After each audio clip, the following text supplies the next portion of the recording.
Hlawula Vutomi is a Shangan word which means choose life. It's got different meaning. To some people, it can mean choosing life, it can mean saving the animals. To them, it can mean survival.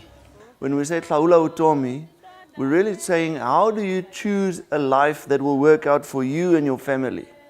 That's a fantastic starting point because all the power, all the control gets placed in the hands of the participants. So that's, I think, in essence what this project is doing. It's expanding the ranges of choice for youngsters that at the moment have very limited choices. We're working in the 4 villages in Mozambique, Mawoze, which is inside the park. There are no shops, there's no electricity, there's no basic like bathroom, there's no water. They literally walk 4 kilometers to the river to go and fetch water. So literally there's nothing. This program, Hlawula Vutomi, is unique even in Laureate standards because it brings together sport and conservation, which nowhere else is really focused on. And when Skalk and Doc go into Mozambique, the first contact point is football, soccer. And it's the easiest way into a community, and you can just see it. And from there, the relationship builds, trust in the community is built, and then the leaders from that community are chosen to come on this program. We have to protect the nature, we have to protect the animals, we have to protect the plants and trees, but at the same time, I think we neglect one aspect. We need to protect the people.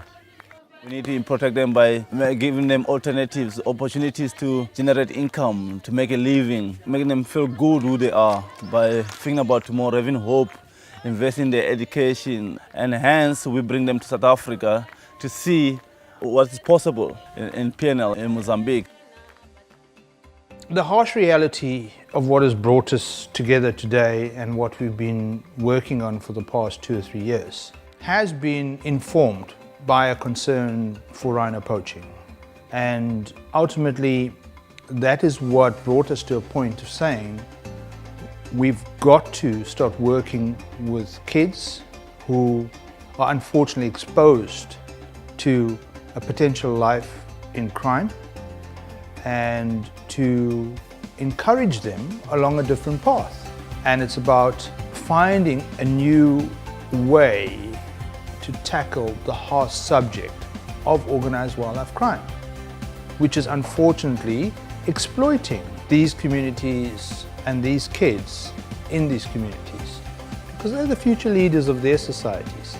They're the ones who will remember this experience long after you and I have left, and they will impart the knowledge and the understanding that they've been given. Everyone got smartphones this week, so the IT as a second part is awesome because with the sport you activated your body, now you're activating your mind through IT and you're learning, but it doesn't feel like school. Then after the IT lessons and using the internet in a smart way, we start drifting into what industry experts call life skills, but it's basically character issues, personality traits. These kids are incredibly resilient. So some life skills, they've got 10 out of 10 already, but something like confidence or public speaking, they're very low. So it's important for us when we talk about an asset-based community development to start with what's good and with what's lacking. And then the final phase is livelihoods, where you've got to earn money. And we all know about the risks involved with wildlife crime. So we need to create an alternative. Income, money, food on the table.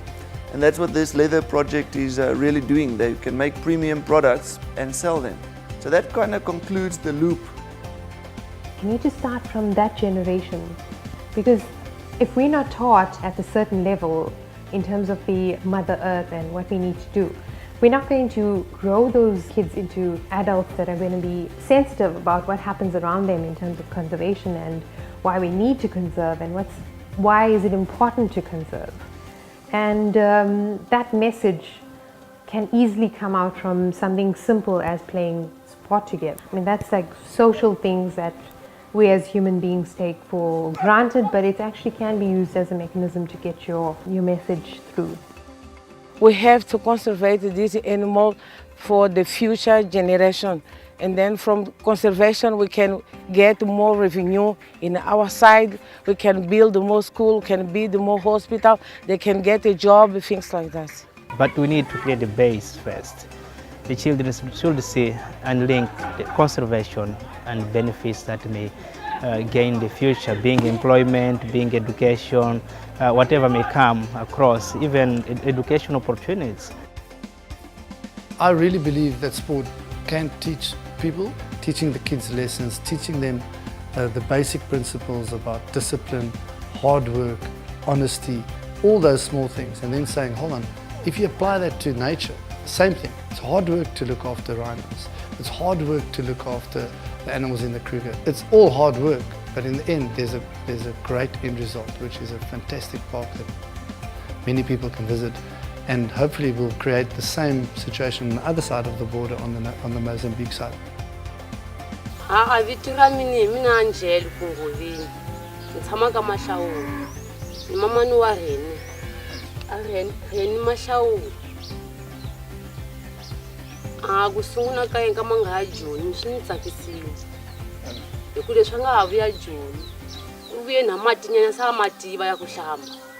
A hlamba futhi sa basa kusukisa eJoni hlamba kahle na kusukisela eJoni wa hlamba a basa na mati so wa manavela ku a hlamba loko nga mavoni wa fambi lomiya makombela leswi anga ya hala leswi anga vuya na swo Joni swi ni tsakisini ku vuye na mpahla na tinsipu na swiphuma na ti-colgate na ti-vaslapi na maburuku na mpahla na swikhipa swi hi tsakisini na vatswari va yena swi va tsakisini leswi nga fika pampulela makwini wa yena na vabowa ye va pampulelini se swi hi tsakisini swi na swo swa hamba ku swa ni tsakisi hikuva ni ta tlhela vuya na swilo swi ya futa nga swi kuma ku sungula ni tsake ngopfu na vatswari va yena va tsakile. Mina Thomas Ngoveni ni tshama ka tika Mahlawula. N'wana wa mina n'wi vona hanya kahle hi tlhela xikolo loko wa dyondza wa tiva naswona ka Hlawula Vutomi ni n'wi vona ingaku i ta ni komba tidyondzo ta kahle naswona i ta ni fambisa phambeni hi vutivi ni vona ingaku n'wana loyi ingaku ta ni fambisa kahle se leswi ni ku famba fambi kahle hi ta ti fambele right hi manjhe ni cela ku a ebolweni ku tlanga bolo ni n'wi vona sa ri kahle ngopfu hikuva ni hi ku swa ku tirhela kaya wa tirha ni hi ku ya ni xikolweni wa dyondza. Swikolo ni ta vula ku ni khense ngopfu ka leswi mi nga ni endlela swona hikuva ko va swi lavaka va ku tala a va swi kumangi mara mina swi kumini ku ve ku ni ya xikolweni loko va ni byela nchumu ni yingisela and ka leswi swi tsakele ngopfu ku hambi laha ni nga koho ni tsakini ku a ku na lexi xi ni hluphaku hinkwaswo leswi hinkwaswo leswi ni swi lavaka va ni nyika va ni endlela a loko ku ri ku ni fane misadi wa ku ni lava nchumu va ni nyika.